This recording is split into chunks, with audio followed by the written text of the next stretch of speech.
We come to the close of our press statement today. We would like to directly address His Excellency the President Uhuru Kenyatta, the President of the Republic of Kenya. Chinua Achebe said, "A chick that grows to a hen is seen on the day it hatches." The misery and secrecy through which handshake was formed is the reason today we don't have a hen, but we have a monster called BBI, which seeks to rip off further impoverished, already poor Kenyans through expansion of legislature and executive.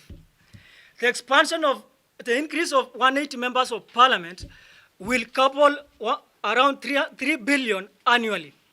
Mr. President, instead of going around the country and lying to poor Kenyans and desperate Kenyans that BBI will add bursary allocations, can you work within the legal framework and establish 3 billion bursary kitty that will cater for those poor Kenyans?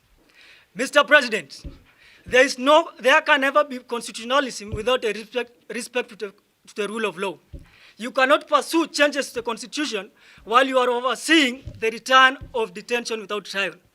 Mr. President, you cannot pursue changes to the constitution while you are persecuting your political opponents using the police, the DCI, the ESCC, and the KRA. Your Excellency, you cannot pursue constitutional changes while you have disregarded more than 60 court orders, including 37 that ordered the return of the comrade Miguna Miguna. Mr. President, you cannot pursue constitutional changes while you have seriously interfered with the independence of the constitutional officers in this country, including the National Police Service, the ESCC, the ODPP, and the judiciary, which, apart from your refusal to appoint 40 remaining judges, you have went ahead, you seek to further interfere with the independence of the judiciary in the BBI by introducing a judiciary prefect in the name of Judiciary Ombudsman. We are telling you today, Your Excellency, as young people of this country, there is no constitutional moment. The proposed changes to the constitution in BBI are incongruous, egregious, deceitful, and selfish. We will not allow you, as the young people of this country, to rape the constitution, to mutilate the constitution with the assistance of your brother Raila Odinga.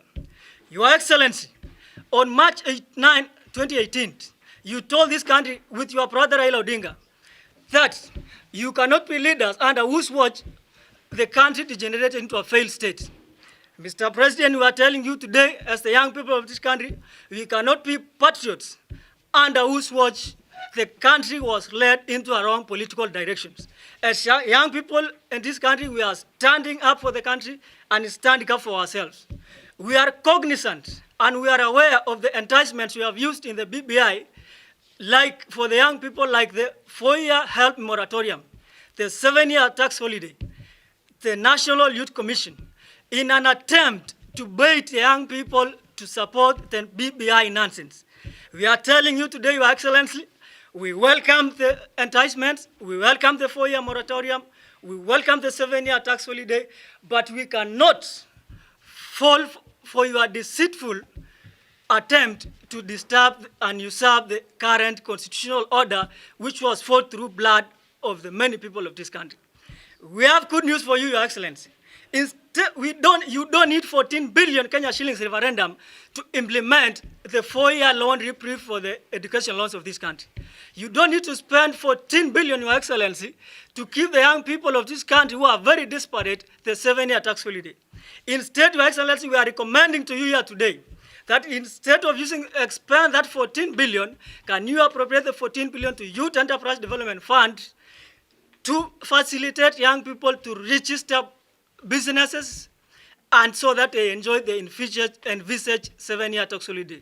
So, Mr. President, we are categorically saying, we as the young people of this country, BBI must fall. BBI must fall. BBI must fall. Thank you. Formni.